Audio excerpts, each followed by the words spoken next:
Bienvenue, bienvenue dans ce moment d'exploration. Aujourd'hui, j'ai envie de prendre un temps avec toi pour poser un regard différent sur cette année qu'on s'apprête toutes à vivre.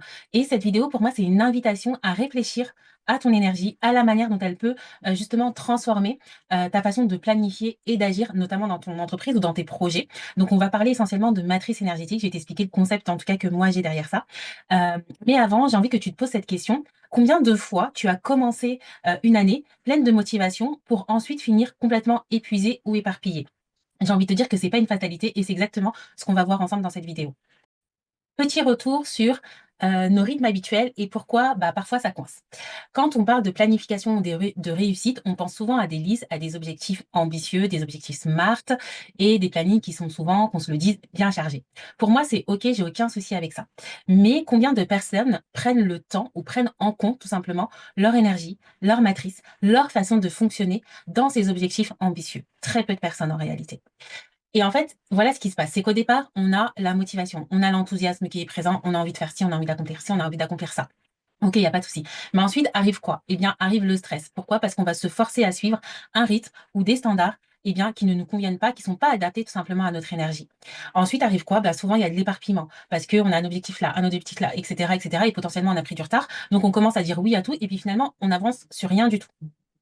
Et la dernière chose, ce qui arrive, eh bien, c'est souvent de la déception, voire même pire, j'ai envie de dire, un manque d'estime de soi parce qu'on finit par croire qu'on n'est pas à la hauteur de ses propres ambitions. Tout ça, c'est parce que, en réalité, on ignore pour moi un élément clé, pardon, c'est notre mode de fonctionnement, c'est notre matrice énergétique, c'est notre mode, je dirais, mode de sortie d'usine, tu sais, avant les mises à jour de notre système. Donc, mises à jour entre guillemets, parce que les mises à jour, elles sont pas toujours bonnes. Mais voilà. Et on a un manque de connaissances par rapport à ça, ce qui va engendrer tout ce que je viens de citer auparavant. Ok, donc tu vas me dire, Cyrielle, mais c'est quoi cette matrice énergétique? La matrice énergétique, c'est ta signature unique. Pour moi, c'est ton code source, c'est vraiment celle qui te permet de connaître une des variables du comment, en fait, comment, sans t'épuiser. Donc, tu as ton objectif, comment est-ce que je vais y aller? Ça te permet de connaître une des variables du comment sans t'épuiser. Euh, Dans mon monde à moi, je combine ça avec différents outils. Un des outils que j'utilise, c'est le Human Design parce qu'il t'indique justement comment est-ce que tu es naturellement faite pour prendre des décisions et pour agir. Ensuite, le deuxième outil que j'adore, qui est mon outil, je dirais, phare, c'est la numérologie, qui est pour moi un outil de cycle et de temporalité et un outil vraiment concret parce que, tu vois, quand on dit, bah, concrètement sur le plancher des vaches, comment je fais? Bah, honnêtement, utilise la numérologie, c'est pratico-pratique, c'est concret, il y a pas de souci. On pourrait même dire, logique, quoi. C'est vraiment logique dans sa conception et surtout dans concrètement, qu'est-ce que j'ai à faire? C'est vraiment l'outil que je vais venir utiliser pour accompagner mes coachés. Le dernier outil que j'utilise, c'est l'astrologie, qui pour moi a une connexion un peu plus, en tout cas cosmique, plus spirituelle, en tout cas dans ma manière de l'aborder. Pour moi, elle m'aide vraiment à comprendre le rapport avec les situations, le rapport avec l'environnement, mais de l'ordre vraiment des influences et du ressenti. Donc c'est une manière un peu plus, je dirais moins palpable, en tout cas dans ma manière de l'utiliser à moi, ça serait l'astrologie. Ces outils pour moi sont vraiment des clés parce qu'ils ouvrent des portes vraiment sur notre façon de fonctionner et sur, ce qui nous correspond vraiment. Je te donne un exemple. Je te partage l'exemple hyper concret, d'Emma. D'Emma, en fait, Emma, c'est une entrepreneure. C'est une entrepreneure, comme toi, comme moi, comme d'autres personnes qui me suivent. En fait, Emma, elle se sentait hyper épuisée et découragée à suivre les stratégies d'une formation qu'elle avait prise pour travailler son marketing. C'est important de voir qu'elle était épuisée et surtout, parce que je suis en train de penser à un truc, mais surtout découragée. En fait, elle s'efforçait à appliquer la stratégie de son formateur, ce qui est logique, elle a pris une formation, donc bon, elle s'efforce à appliquer la stratégie de son formateur, mais sans résultat pour elle. Et en fait, ce qu'il faut comprendre, c'est que c'est pas la stratégie qui a un problème, d'accord? C'est pas Emma non plus qui a un problème, entre guillemets, mais c'est pas la stratégie qui a un problème puisqu'elle fonctionne pour d'autres personnes. C'est juste qu'elle fonctionnait pas pour Emma. Et en fait, en faisant son Human Design et autres, d'accord? Je vais prendre juste l'image du HD parce que ça peut être hyper parlant. Eh bien, Emma, elle est projecteur.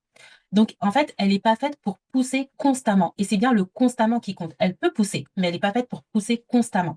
Et pour elle, c'est important de respecter son énergie et d'y aller quand elle ressent que c'est le bon timing pour elle. Et donc, écouter cette stratégie, son type énergétique, bah, c'est risqué parce que pourquoi? Elle prend le risque de se dire même à elle-même, eh bien, toi, tu n'y arrives pas, tu pas capable. Elle prend le risque même de se faire entendre dire ce qui est arrivé. Bah là, tu es en train de répondre à ton blocage, tu pas t'es en train de valider tes blocages, tu veux pas avancer ou etc., etc. Tu es en train de patauger, pardon, dans ta propre semoule. Donc, C'est hyper, j'allais dire compliqué, c'est pas compliqué. Mais ce qu'il faut comprendre, c'est que l'objectif est atteignable, il y a pas de souci. Le comment va différer en fonction des personnes et c'est important de rentrer dans son propre comment.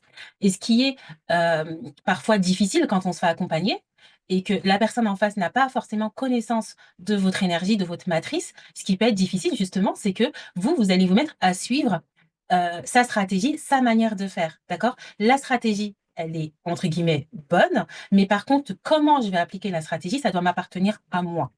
Donc Emma, elle veut pas juste, des résultats comme ça, elle veut des résultats qui soient alignés avec elle parce que Emma, elle est pas là son business, il est pas là pour 6 mois, il est pas là pour 1 an, il est pas là pour qu'elle se donne à fond et qu'elle s'épuise, pendant 2 ans. En fait, son business, il est là pour durer. Donc pour elle, c'est comment est-ce que j'applique une stratégie qui soit en accord déjà avec mes valeurs, mais qui soit aussi en accord avec mon énergie pour pouvoir durer sur le plus long terme.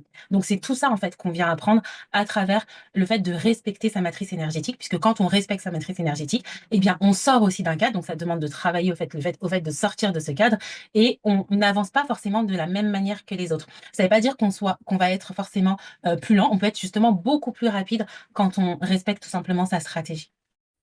Donc, en conclusion, respecter son énergie, c'est pas du luxe en fait. C'est juste une nécessité pour avancer avec sérénité et alignement. Cette année, pose-toi la question, par rapport peut-être à des objectifs que tu as déjà fixés, pose-toi la question, comment est-ce que tu pourrais fonctionner en respectant ta matrice énergétique. Comment est-ce que tu pourrais fonctionner en respectant ta matrice énergétique? Dans mon univers, c'est justement ce qu'on va explorer. On va explorer justement ces clés-là.